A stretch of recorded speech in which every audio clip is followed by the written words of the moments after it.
HKA began as a small mining corporation at the dawn of space privatization, capitalizing on the recent discovery of a new resource seemingly abundant in the Kerbal system, Kethane. With little effort, Kethane could be converted into rocket fuel, opening the doors to a new age, one where Kerbal kind's reach, for better or worse, extended far beyond their own planetary system. Eager to be at the forefront of this new endeavor, HKA began testing manned flights from their base of operations, the KSP, thereby launching themselves into a vast and vibrant world of pre-existing companies of varying sizes and agendas, all with their hopes fixated on conquering this new frontier, whether that was by peaceful means or not. After establishing the funding, the manpower, and the know-how needed, HKA set out to begin their first large-scale mining project, the Munwagon, bound for Kerbin's closest neighbor with the hope of paving the way for further ventures. It was the first iteration of an orbital refinery system known as the Kethane Station. The Munwagon was to be constructed in orbit and was formed of several modular components. Each was its own lander and when combined would form a mothership, transporting the components to the moon in a single flight. Its arrival at the moon and subsequent construction was a large milestone on the path to the privatization of outer space. Not only did it prove such enterprises to be possible, but very profitable. There were other companies, however, who saw only a threat in HKA's success. One such company was General Mining Industries, GMI. The mysterious corporation was rumored to have begun militarizing with the intent of hijacking the progress of other companies and ultimately eliminating their competition. Unaware of their sinister nature, HKA were contacted by GMI with an offer to routinely dock and refuel one of their prototype ships at the Munwagon. HKA accepted and would come to greatly regret what followed. As the GMI vessel approached, it opened fire on the Munwagon. Upon missing its shots, the unmanned ship rammed the Munwagon, subsequently destroying both of them. Not only did this action begin a feud between the two companies that would last for years to come, but previously, the use of weapons in space had been unprecedented. GMI's sudden and vicious attack meant space travel was no longer safe from war, and as space beyond Kerbin remained effectively lawless, companies had no option but to fend for themselves, transforming the final frontier into a new kind of battleground, unlike anything before it. In retaliation of GMI's actions, HKA-2 began to militarize, using the funds gathered from their Kethane operations, starting with the construction of the Hammerhead, a crude, light destroyer carrying a single pilot. The Hammerhead, although nothing like the advanced warships used today, underwent a voyage to the Mun, where it rescued those who survived the attack on the Mun wagon. As GMI's hunger for power grew, so too did HKA's defenses. Both HKA and GMI designed and contracted many ships to fight these battles, and so skirmishes broke out across the Kerbin system, including an assault on the KSC. GMI had soon landed a tank on the surface of the Mun, with the objective of destroying the still populated landers of the Kethane Station. No Kerbal had ever been lost in space before. HKA thusly constructed and launched an orbital missile platform bound for the Mun, where it successfully destroyed the GMI tank, leaving the pilot alive. With the Kethane Station still operational, HKA continued to prosper, but GMI was not prepared to let go of their rivalry. Just a few months later, GMI retaliated with a horrific attack. In one fell swoop, GMI had destroyed the Hammerhead and killed its pilot. With the first Kerbal death of the feud between the two companies, true war had broken out. Though HKA had not lost hope, and responded to GMI with a warship unlike any other, the best that they had ever constructed, the Aegis. The ship was classed as an advanced combat, multi-purpose expeditionary destroyer. It was capable of traveling vast distances and delivering unprecedented destruction. The ship's first engagement came soon enough as it destroyed the Hammerhead's killer, breaking the ship in two with a Hades missile. The Aegis then continued to the Mun, where it destroyed yet another GMI ship without taking any damage of its own.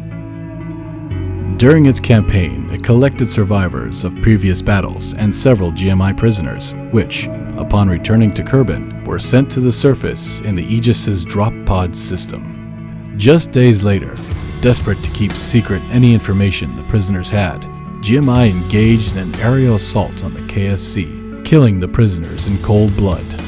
GMI were hiding something.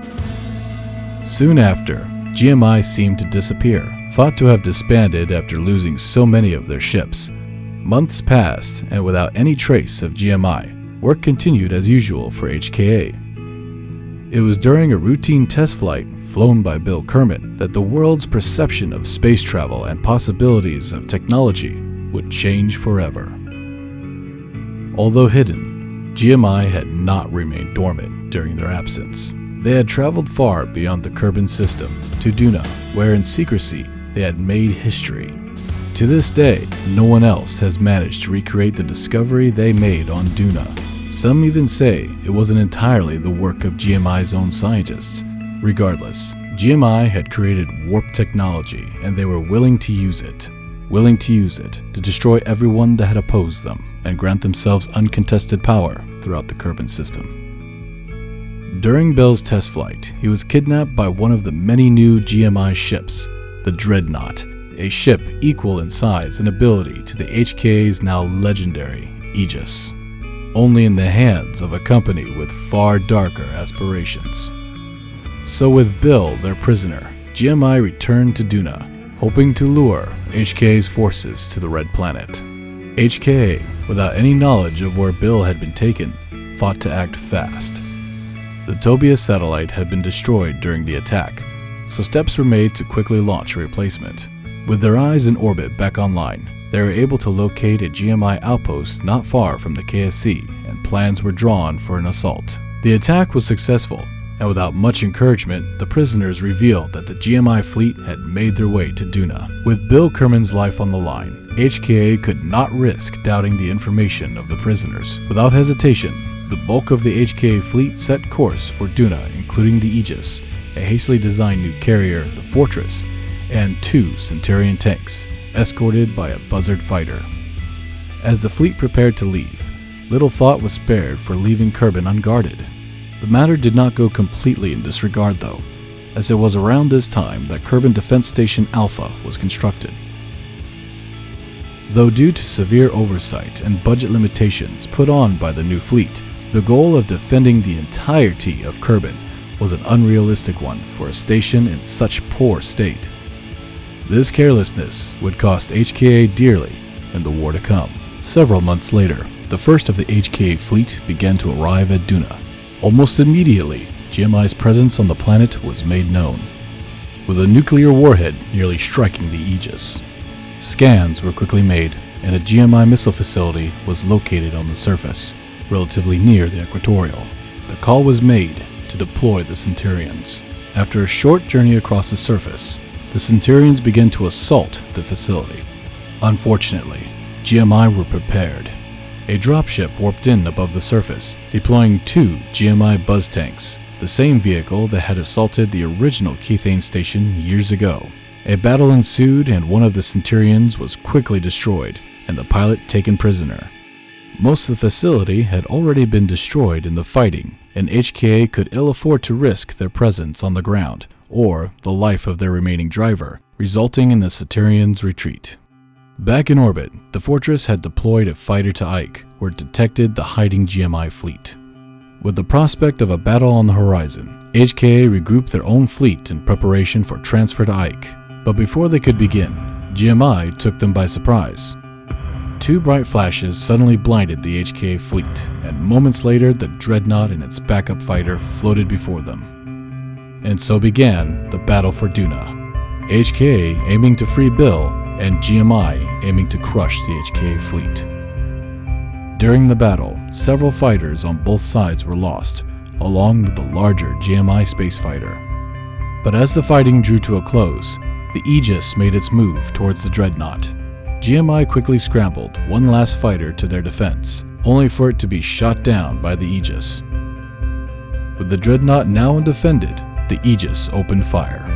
As the torpedo rocketed towards the Dreadnought's bridge, a bright blue light burst out and consumed the pod. Moments later, it had vanished.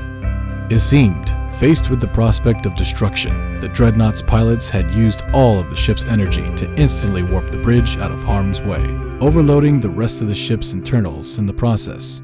To this day, only GMI knows where the warp brought the doomed pilots. With the battle won, the Aegis closed in further on the lifeless wreckage of the Dreadnought. To the crew's relief, Bill was found unharmed and rescued.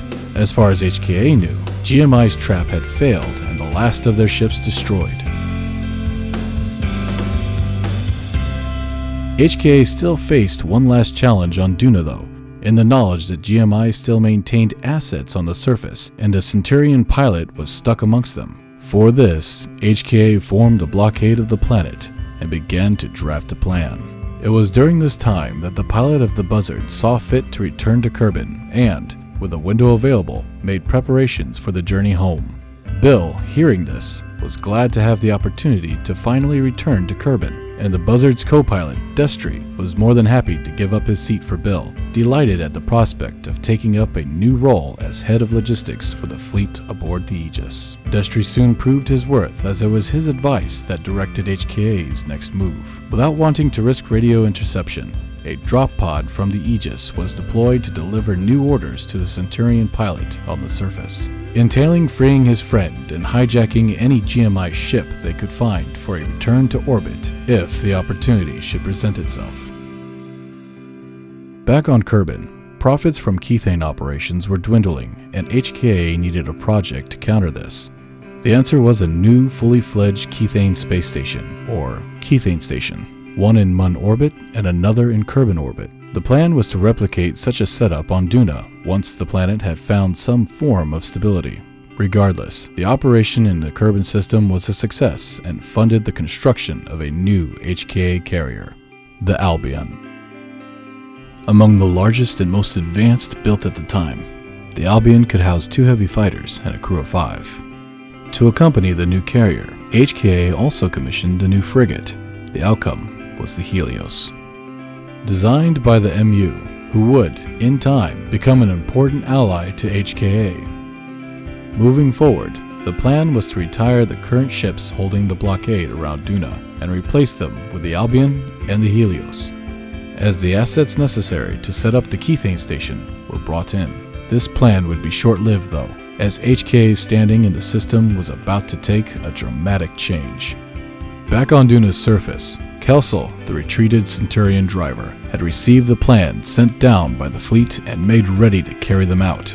In a surprise attack on the GMI facility, Kerbal was able to hijack a buzz tank and use it against GMI to take out the remaining enemies and free Durnard, his fellow Centurion driver.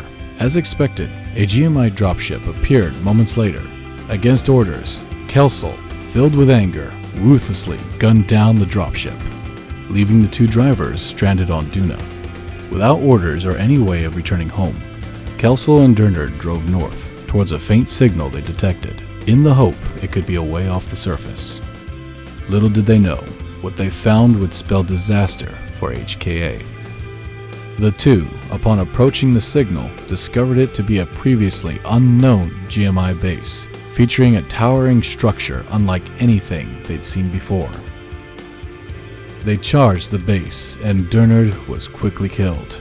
In a fit of rage, Kerbal destroyed the entire base surrounding the tower. Suddenly, it began to glow and scream with energy. Blue light shot from the spire, and the fortress, in orbit directly above, was obliterated with pure warp energy. The crew of the Aegis, shocked, frantically began relaying what had happened to the KSC. On the surface, the tower began glowing once more, this time with its sights set on the Aegis. Kerbal, with little other options, riddled the tower with cannon fire, and just as it ready to destroy HKA's legendary ship, the pulsing blue light of warp energy made way to a brilliant explosion, taking with it the tower and Kerbal. At the cost of his own life, Kerbal had saved those of the Aegis's crew. There was little celebration though. The fortress had been utterly destroyed along with its crew, and the worst was yet to come. The KSC, just moments after hearing of the fortress's destruction, observed the annihilation of the Kerbin Defense Station Alpha to an undetected ship, and were hearing reports of bright blue flashes across the sky over Kerbin. The following events would come to be the worst in HKA's history. As the KSC frantically tried to make sense of the situation, a ship above made ready to destroy them, deploying 2 orbital missiles on the facility, taking out the tracking station and the vehicle assembly building, and all the souls within them, leaving most of the KSC in ruins and open to attack. GMI had invaded Kerbin in force, with multiple capital ships and a battle station all in place instantaneously, forming a blockade of the planet, giving them complete control over Kerbin and all the companies and governments on it. GMI's years-long trap to lure HKA's ships to Duna had worked, and for it, they held an entire planet at ransom, with no single other force capable of contesting them.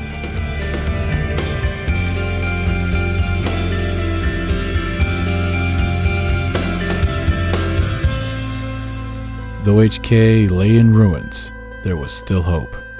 The Albion and the Helios had escaped in the chaos and were on course for Duna, hoping to regroup with the Aegis and do whatever it took to free Kerbin.